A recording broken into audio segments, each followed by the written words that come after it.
माता की, मेरा वाली, जय माता की, बड़ा वाली, जय माता की, दादा वाली, जय माता की, छोटा वाली, जय माता की, चिंतपूर्णी, जय माता की, जय माता की, जय माता की। सुबह उठते ही सबसे पहले लिखो कि मुझे आज कोई ना कोई जन कल्याण करना है, और शाम को फिर लिखो कि हे माँ मुझसे क्या गलती हो गई, आज मेरे दिमाग में ये भाव आया क्यों नहीं। क्योंकि आप देखिएगा महीनों आपके दिमाग में भाव आएंगे नहीं। आप रोज सुबह लिखो कि कुछ जन कल्याण हो जाए, किसी घर में आरती करा दूं, किसी घर में चालीसा पढ़ा दूं, किसी को नशे मुक्त के बारे में बता दूं, किसी को ना हो तो हम मंत्र जाप बता दें, किसी को हम कुछ बता दें, किसी को हम मानवता का पाठ पढ़ा दें ना, कुछ भी बता दें। वो आत्म कल्याण और जन कल्याण का भाव वो हमेशा वो होना चाहिए। और इसके लिए मानव के अंदर मानवीय मूल्य की स्थापना करने के लिए भारत को नशे मुक्त का, पूरे भारत को नशा मुक्त मांसाहार मुक्त बनाने के लिए और भारत को विश्व गुरु बनाने के लिए विश्व कल्याण की भावना को लेकर परमहंस योगीराज श्री शक्तिपुरी महाराज ने माता आदि शक्ति जगत जननी जगदम्बा की तप किया और अखंड साधना करके उनके साक्षात दर्शन प्राप्त किए। और उनके दर्शन प्राप्त करने के बाद उन्होंने माता आदि शक्ति जगत जगदम्बा से आदेश लेकर यह बताया कि 3 क्षेत्र हैं जिनके माध्यम से कार्य करना है। वो एक है धर्म की रक्षा, मानवता की सेवा और राष्ट्र की रक्षा। धर्म की रक्षा के लिए परम पूज्य गुरुदेव भगवान ने एक गठन किया। इस चोमू से लगभग 700-800 850 किलोमीटर दूर होगा, 900 किलोमीटर होगा, मध्य प्रदेश के जिले शहडोल में एक छोटा सा तहसील है जिसका नाम बेवारी है, जैसे आपकी चोमू तहसील है। उस बेवारी में एक गांव में एक धरती का छोटा सा टुकड़ा है, पंच ज्योति शक्ति तीर्थ सिद्धाश्रम धाम। और मेरे भाइयों बहनों, अच्छा कुछ लोग जो हैं कहीं भी रहें, मंदिर में बैठे हों, साधना स्थल पे बैठे हों, लेकिन उनकी बातें नहीं खत्म होती हैं बेचारे। वो आदत से, मैंने सबसे पहले बता दिया कि मनुष्य की ना जीभ कंट्रोल में है, ना उनका मुंह कंट्रोल में है, कुछ भी कंट्रोल में नहीं है, तो बड़ा मुश्किल है ना। कोई बात नहीं, धीरे धीरे चिंतन पकड़ेंगे, धीरे धीरे आगे बढ़ेंगे।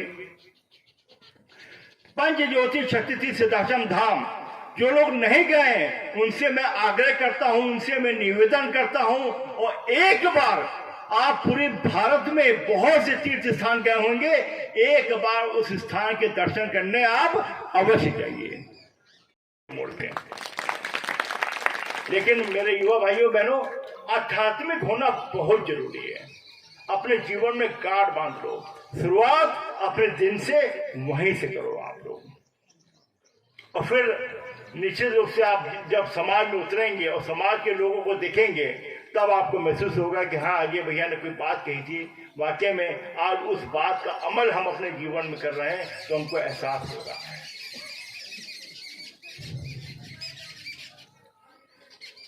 हम माँ की पूजा करें, हनुमान जी के भक्त हों या किसी की पूजा करें, ईश्वरीय गुण हमारे अंदर दिखना चाहिए। लोग कहते हैं भैया हमें पूजा करते हैं, हमको आशीर्वाद नहीं मिलता है। आशीर्वाद कैसे पहचानोगे? आपके अंदर ईश्वरी गुण आ जाएंगे, आपके अंदर ममता आ जाएगी, आपके अंदर करुणा आ जाएगी, आपके अंदर वात्सल्य आ जाएगा, आपके अंदर प्रेम आ जाएगा, आपके अंदर दया आ जाएगी। अगर ईश्वर की कृपा नहीं है तो जरा सा पैसा आते ही और एक खंड का मकान बनते ही आपके अंदर अहंकार आ जाएगा। और हनुमान जी किसी को आज भी वो है, उनसे बड़ा बलशाली तो मैंने तीनों लोक में मैं देख रहा हूं, जो पवन के पुत्र हों।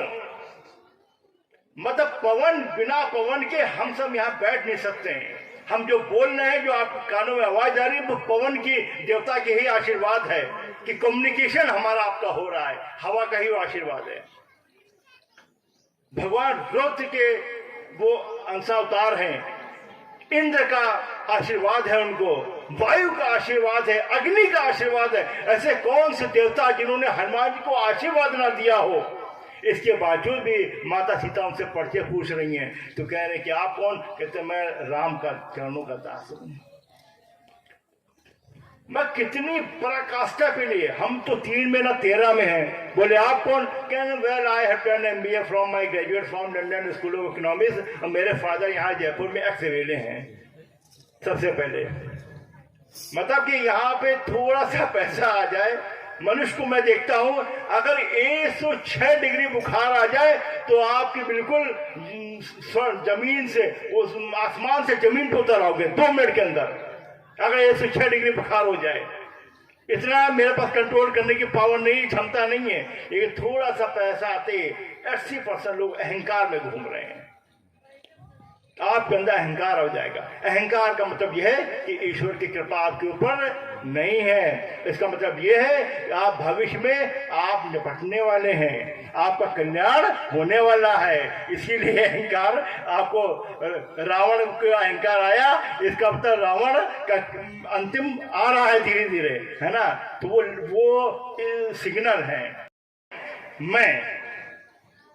मैं अपने संगठन में देखता हूं, मैं जिलाध्यक्ष हूँ, डांट देते हैं, मैं ये हूँ, तो मैं कहता भाई मुझे क्या जरूरत है ना। सामने वाला कोई व्यक्ति आप प्यार से बोले ठीक है, आप लोग बोलते तो मुझे ही बड़ा संकोच लगता, बड़ा स्वागत कर दिया हमने, क्या जरूरत है इसकी, है ना। माँ के चरणों में बैठना है ना। आप भी बैठे हैं, हम भी बैठे हैं।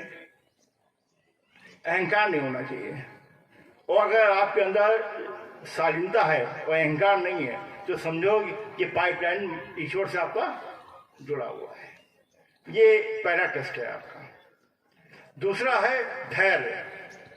लोग धैर्य छोड़ देते हैं।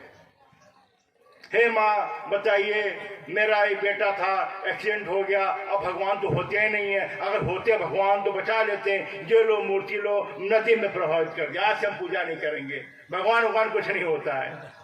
मतलब धैर्य तुरंत छोड़ देते हैं 2 मिनट के अंदर। धैर्य सीखना है तो भगवान राम से सीखो। कल वो राजा बनने जा रहे थे, राज अभिषेक की तैयारी चल रही थी, चारों ओर बड़े बड़े राजाओं को न्योता चला गया था, और रात को उनको बताया जाता है कि तुम्हारा 14 वर्ष का वनवास होगा। और कितनी धैर्यता से, कितनी प्रसन्नता से भगवान राम स्वयं और माता सीता ने अपने कदम उस डेहरी के बाहर रखे हैं। वो आत्मविश्वास, वो धैर्य देखने लायक है।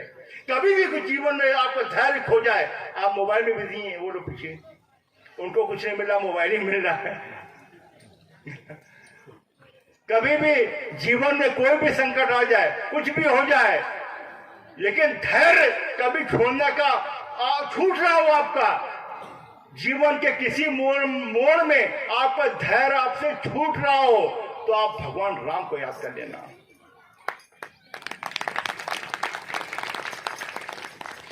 चौदह वर्ष तक उनको नहीं पता था कि मेरी भार्या माता सीता कहाँ है। वो ढूंढ रहे हैं जंगल जंगल। हमको तो 1 घंटा अगर खोने के बाद पुलिस अगर FIR न करे तो विधायक जी जाके थाना फूंक देते हैं। 1 घंटा हो गया, मेरा धैर्य टूट रहा है। वो 14 साल सीखो उनसे। रामायण पढ़ने से कुछ नहीं होता है। ये हनुमान ज्ञान गुण सागर रटे पड़े हैं, दुनिया रट रही है। उससे हमें सीखना होता है कि उससे हमको मिल क्या रहा है। और कर्म दंड के हम विधान से बंधे हुए हैं। हमारा जितना भी सुख है, हमारा जितना भी दुख है, वो सब हमारे कर्मों के कारण है। कोई उसका नाता रिश्ता मेरे माँ बाप, भाई बहन, पति, पड़ोसी, किसी का कुछ लेना देना नहीं है। सिर्फ मेरे कर्म दंड है जो हमको भोगना पड़ता है। और जिस प्रकार रात और दिन आते हैं, कुछ लोग क्या करते हैं, रात आई, आपने 12 बजे तक, आप 2 बजे तक मोबाइल में देख रहे हैं, फिर आपको 4 बजे